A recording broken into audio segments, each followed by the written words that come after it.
Hey baseball fans, how's it going? Hayden here, and in today's video, I will be going over my general thoughts on the Mets 2021 batting order. So, let's get right into it. So the New York Mets 26-man roster is looking beyond amazing, and it is similar to what we have seen in 2019.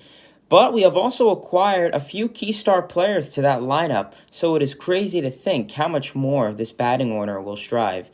Taking a look at the projected batting lineup, it once again looks marvelous, and as I stated before, it is similar to what we have seen in 2019. So let's start it.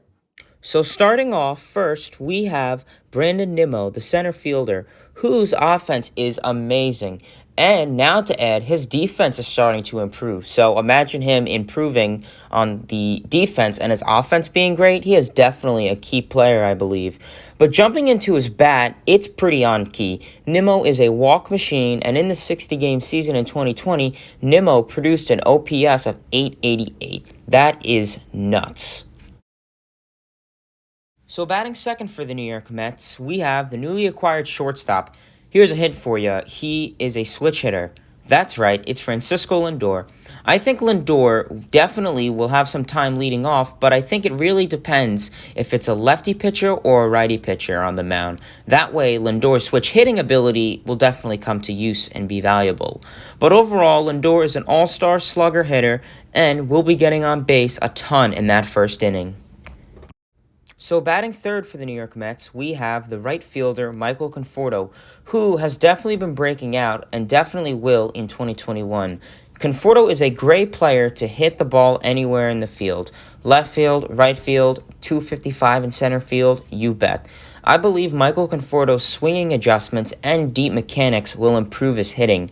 We see Conforto's gorgeous swing as he keeps his legs closed while striving them, so they don't move away from the pitcher, and that, just the way the bat goes up in the air, is a beauty to observe. So batting fourth at the cleanup spot, we have the New York Mets' best big thing. The Rookie of the Year All-Star Slugger first baseman Pete Alonso, a.k.a. the Polar Bear. Pete Alonso is a beast. His power is unbelievable. Alonso finished 2020 with a bit of a struggle, but as I stated a million times, it was 2020. And it's 2021, so it's time for a new chance, and I think it is going to treat Pete Alonso great. As we saw in spring training, he was raking. Alonso has an adequate wins above replacement, which he has a 5.2 combined WAR since 2019, which is actually better than Freddie Freeman and Bryce Harper, surprisingly. So having Alonso batting cleanup, he'll definitely have a chance to hit bombs and drive in more runners.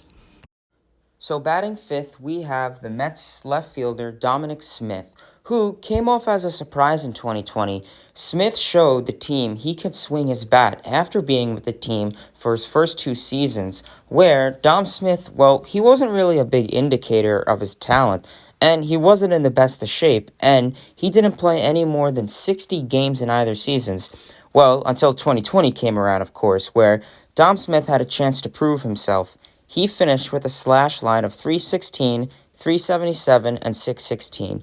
These are great numbers, especially for a player batting fifth. Dom Smith's mechanics are also improving, especially his hard hit rate and barrel percentage, just like Pete Alonso. So having these guys back-to-back are going to be nuts.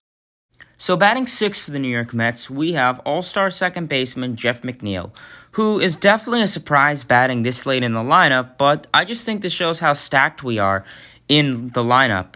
But overall, McNeil having a high on-base percentage and is always swinging at the first pitch will definitely help this lineup out a ton. Having McNeil batting sixth, his RBI numbers will be mind-boggling at the end of the season. I am super confident in Jeff McNeil going into 2021 with the chance of having a lower strikeout rate and a higher slugging percentage. Jeff McNeil's bat and glove, we cannot forget that, which will definitely not be neglected. We will see both of those be hot and active coming this season. So batting seventh for the New York Mets, we have J.D. Davis, who sure did have a season career to remember in 2019. If J.D. Davis could keep his 2019 J.D. Davis self having a slash line of 307, 369, and 527 and knocking out 22 homers, he will be a great valuable bat piece at the end of Luis Rojas' lineup.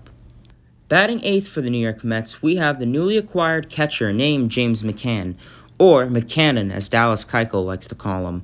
James McCann is one of the most underrated catchers in the league, and now James McCann will have his first chance to be a full-time catcher, as on the Chicago White Sox, he was an alternate. James McCann is a great bat in the end of the lineup, posting a combined 3 WARs since 2018 and driving in 60 runs in 2019. And just remember, as an alternate catcher, that's crazy. McCann's framing behind the plate has also improved very much due to the part of change in his catching setup where he got lower to the ground in order to make strikes more appealing to the umpire. Batting ninth for the New York Mets, we will have the pitcher. Yes, Met fans, that's right. Sadly, for those of you who are for the DH, well, this won't be the season for you. We'll just have to wait till a next season or so. But I guess we could see Jacob deGrom hit some dingers. Alrighty, baseball fans, and that is the end of this video. Please feel free to let me know in the comments what are your thoughts on this projected 2021 batting order. I am really interested to see what you guys have to say. Also, please make sure to give this video a like, comment, and subscribe to the channel. Till next time, baseball fans, see ya. LFGM.